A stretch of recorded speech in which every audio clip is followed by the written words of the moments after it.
First story. Hi all, I am 41, just need to tell someone about this. I don't have anyone near me, and I feel like if I write it all out, then maybe it can clear my head. This will be long, but I am putting it out there because maybe if I get it written, then it will make sense to me. So, I married my wife, F48, let's call her May, in March of 2008. We met at a party through a mutual friend. She had graduated from a community college working as a paralegal, and I was finishing grad school for biomechanical engineering. We hit it off right away, and within a few months, we decided to officially start dating. May was great. She was pretty, smart, kind, and would give the shirt off her back if that meant that someone else would be warm. She has one sister that is important to this entire thing. I will call her Jane, at 43. Jane and May were not very close throughout their childhood, but they became closer as they grew older. When May and I had dated for a year, there was a conflict with her landlord and she had 30 days to leave her apartment. I obviously did not want her to be homeless, so we decided to move in together. Things were great. One thing I admired is how simple May wanted our life.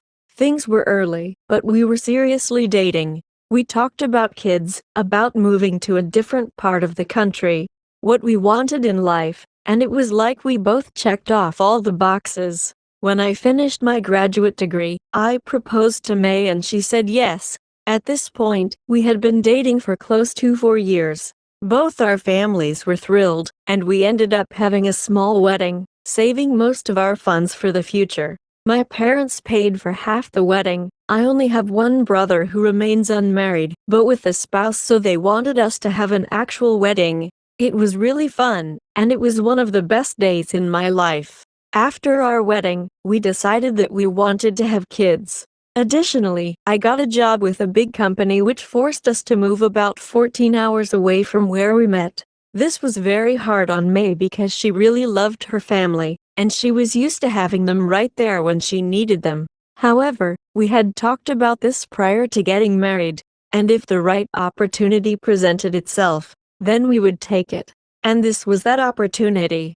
So, we moved down to a southern city in the US with a great school district and relatively moderate housing prices. That is why we didn't have such an extravagant wedding, because we put a down payment down on a house. It was weird having a house in this huge job, but May and I took it in stride. One thing about my work is that I am required to go on business trips. At first, it was for 1 to 2 days a week. However, as I progressed my way through the ladder, it soon became 5-day trips, from Monday morning to Friday evening. I felt bad because I knew it was difficult on May to have her husband away for so long, but I made sure we had constant contact, and when I got back, I wanted to make sure that I gave her all the dedication she deserved. Moreover, the pay was really good for this job.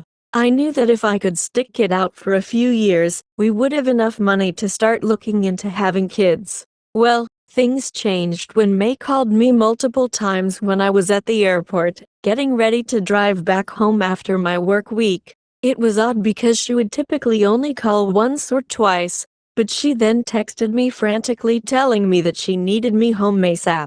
I asked her what was wrong, but she said to get there when I could. I flew out of the airport, and what was typically an hour drive was closer to 30 minutes. My heart was beating so badly out of my chest, and I was worried that something bad had happened. When I got back home, I flew through the door and it was completely dark. I started screaming for May, but it was completely quiet for a few seconds, until the lights came on and May was holding a cake with a simple plus symbol on it. I looked at her and was confused. "What is this?" I asked, and then it dawned on me. I asked her if she was pregnant and she said yes. We hugged, cried, and were so happy to finally be parents.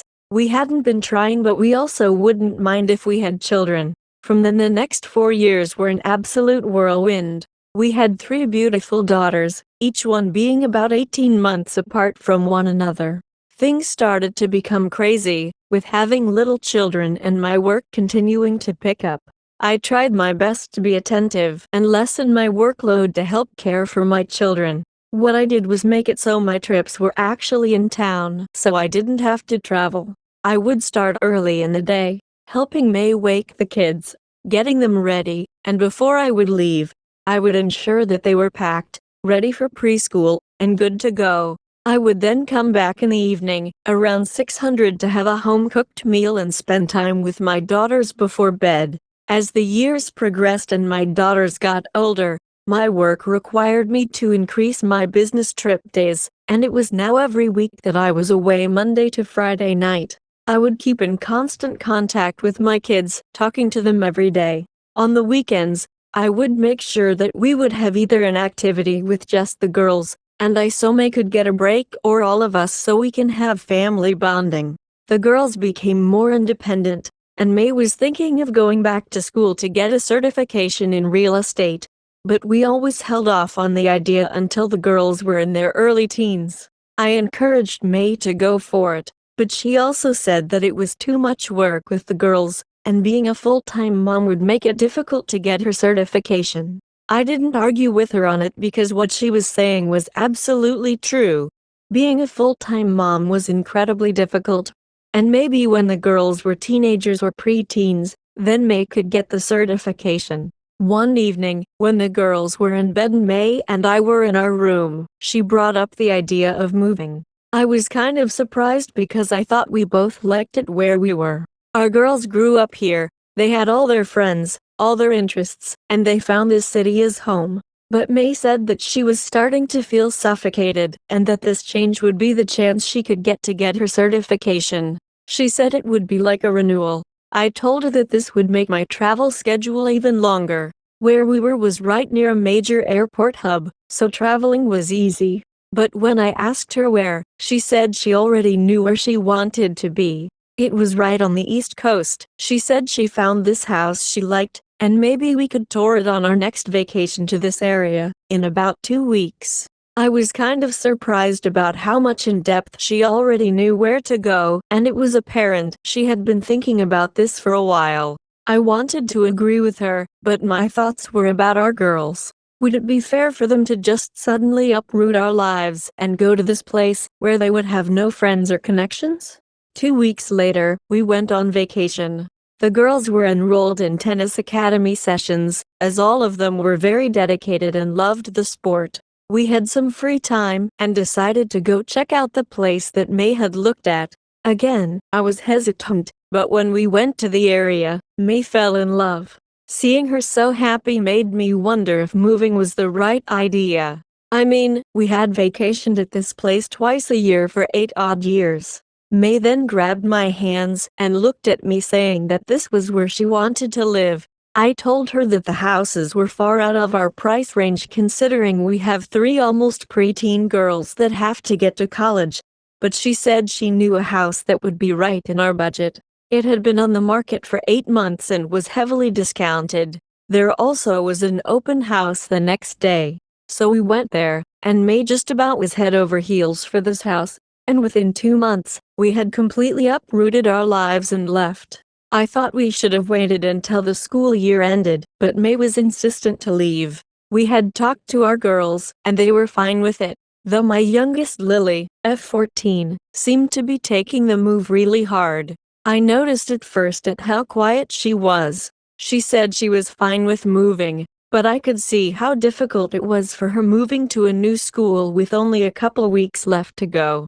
I sat down and talked with Lily, and she admitted that she said it was fine to move, but she felt like May had forced her to say yes. I told her that what she was telling me wasn't okay, and that I understand her feelings and will talk to May about it. However, Lily said to not tell her because it would upset May. Respecting Lily's wishes, I didn't tell May, but there was something in my heart telling me that something was wrong. The school year ended, and the girls were enrolled in a full-time tennis program within our neighborhood. Everything was right there. We lived in a gated community with a huge tennis center, multiple pools, and right outside was a name grocery store. The girls were in biking vicinity for everything, and it felt like everything was going great. However, I noticed that Lily and our middle daughter Abby, F12, were starting to become more distant from May and I. We assumed it was because they were preteens and liked their freedom. May then said that she wanted to get certification, and I told her to go for it and that I would support her. Also, the girls were most independent, plus the classes were in the evening. So May would still be there for our girls when she left, around 7 p.m., and got back when they were sleeping, around 11 p.m. I didn't like the idea of leaving our girls alone for so long, but the area was very safe and the girls had a neighbor right next door if anything happened. Things were going well until one weekend, when I was home in the afternoon making lunch. Lily got back home and didn't say hi to me. She had tears in her eyes and she went to her room, locking her door. I was majorly concerned and went to Lily's door and knocked on it, asking her what was wrong. But she just told me to leave her alone. I told her that if she wanted anything, she could go to my bedroom. After a few moments of silence, Lily unlocked her door and it was apparent she had been crying. She looked around and asked if Mom was there, and I said no, that she was studying at the library. Her certification licensing exam was coming up. Lily wiped her tears and hugged me, just crying. My heart ached and I just hugged her back, not knowing what to do. Only then did I really notice how small she had gotten. Lily was always a bit bigger in size despite doing lots of activities and eating regular and healthy meals. This summer, I noticed she had lost weight, but now I was seeing just how much weight she had lost. It had me concerned, but I wasn't sure what to say. I asked Lily what was wrong, but when we released she just shook her head, said thank you, and closed the door. I was absolutely confused, unsure if this was just preteen emotions or if something was really wrong. My first instinct was to call May and ask her what to do, but I wanted to honor Lily's wishes and so I didn't call May. However, I soon became curious and went to our garage where there were medical documents sorted away. I went ahead and pulled out Lily's annual physical documents and noticed how drastically her weight had gone down. At 12, she was 5 feet 3 and 130 pounds, and then at 14, she was 5 feet 4 and 110 pounds. I knew something was really wrong and something just didn't feel right. As I was putting documents away, my mind kept running. I went to the fridge and curiously checked the groceries we had in there. We had groceries, but I noticed that the stuff we had was entirely new. Obviously, with a family of 5 we had a lot of groceries, but everything was completely new, from the day before. I pushed it out of my mind, but I made a mental note about it. Over the next few weekends, I noticed that Lily became more withdrawn and our other girls were acting out more. They were still younger, but the tantrums were almost daily. It wasn't just tantrums. They were screaming matches and lots of slamming doors and hitting things. This hadn't happened until recently, and I noticed that Lily often had to break up the fights and would manage to calm down her sisters better than May or I. Suddenly, a few months ago, one morning, our youngest, June, F10, woke up in agonizing pain and we were going to take her to the hospital, but May insisted that she will go with June, and I will stay home with our other 2 daughters so that when they got up, we could go to the ER and they wouldn't be panicked. I helped June to the car and May drove off hurriedly. I went back indoors before I noticed that May had left her phone. This sounds like a bad movie, doesn't it? We had an open phone policy, and I was gonna look away before I saw a notification pop up. It was from her sister. At first I was going to walk away, but I checked the message and my whole world changed. Her sister had been warning May to stop the affair because if I found out, it would ruin everything. Of course I was confused. What just happened? Inclined. I scrolled back and looked in horror to see that May was admitting to her sister that she missed being with who we will call Derek, and that he made her feel so much like a woman when they were together. Messages said that she couldn't wait for her library meetings with him and that she knew it was wrong, but she started to fall in love with him. Hurriedly, I went out other messages and looked for Derek, but there was no contact. I looked into a search bar and typed Derek, and lo and behold, under a different alias named Jenny, there were nudes, sexting, and plans to meet up almost every evening of the week when I was away on business trips. I was so disgusted and I didn't know what to do. But logically I needed to ensure I had this contact, so I wrote down the number and information and put the message screen back to her sister. Suddenly, this life I had thought I was leading was crumbling down. An affair, for how long? Was it just him? Was it sexual? Emotional? Have my girls seen him? So many questions running through my mind, and behind the anger, I felt blame. If I had spent more time with May, then she wouldn't have to chase another man. After 20 minutes, I woke up the girls and we all went to the ER. On the way, I got a call from the hospital asking if I was June's father and I said yes, and it turned out she had acute appendicitis and was in surgery. I didn't relay this to my girls who were already sleepy, and we just rode in silence with my thoughts and this whole thing. I couldn't be mad at the moment, I had to be there for June. Thankfully, June was okay and was allowed to go home after 3 days. I took off from work for the week and spent as much time with my girls as possible. May had her exam coming up and she would say goodbye to me every night at 6:30. She wanted to kiss me goodbye, but it was always painful when I knew that she kissed Derek with those same lips every night.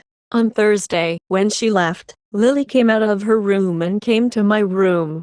She was tired and looked like she had been crying. I asked her what was wrong, and she admitted to me that she had seen Derek before in our house. She said him by name. Lily had been thinking of telling me for some time but was always so scared. However, she was sick of it. Not just that, oh no, there was so much I was missing. What Lily said to me was heart-aching.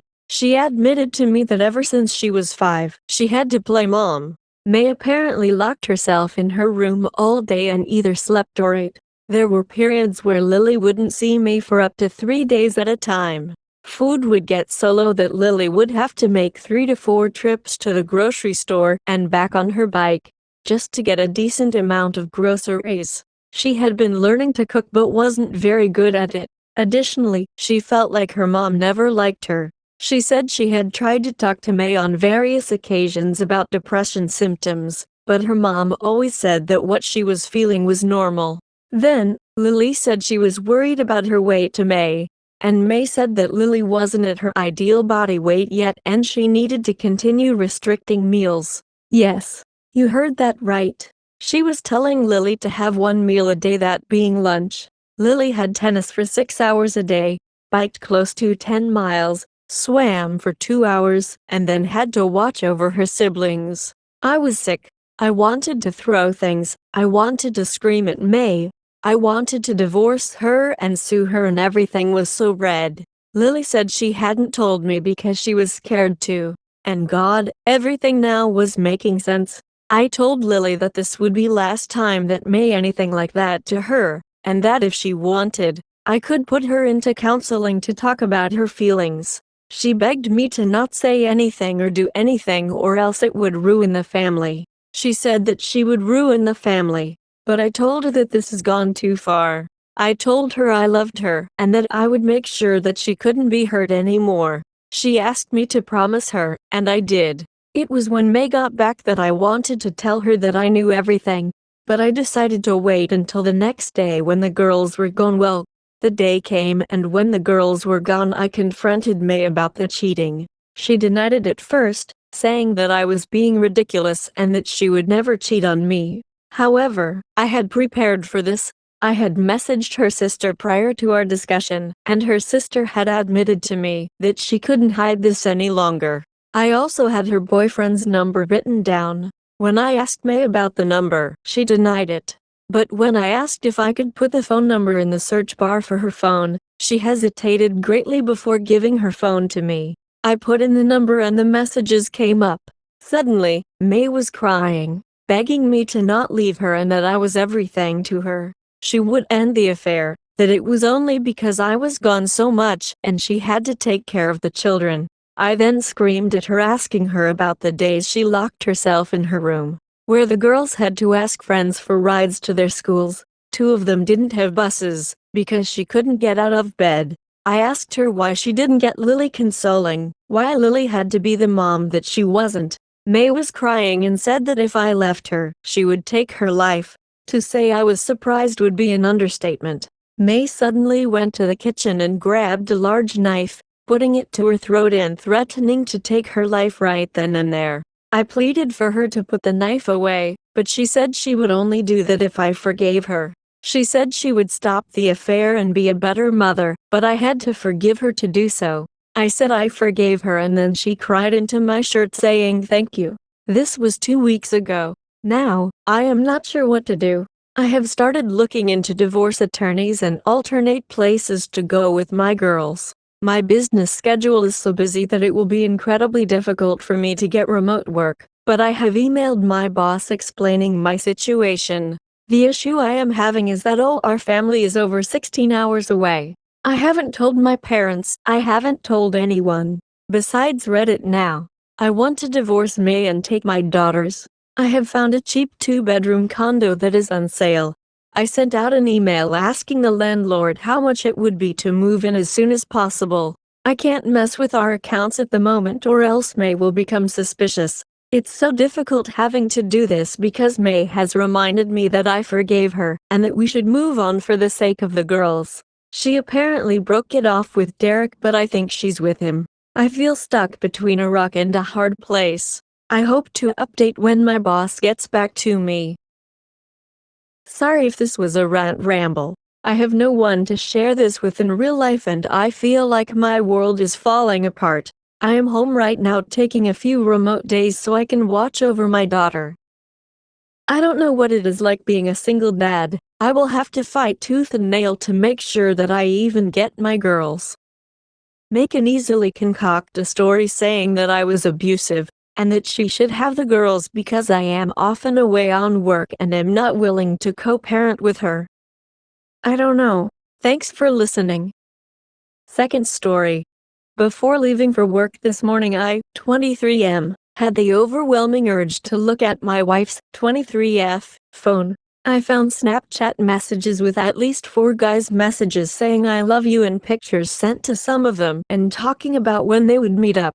I work a job where I am gone for 24 hours, sometimes 48 hours at a time.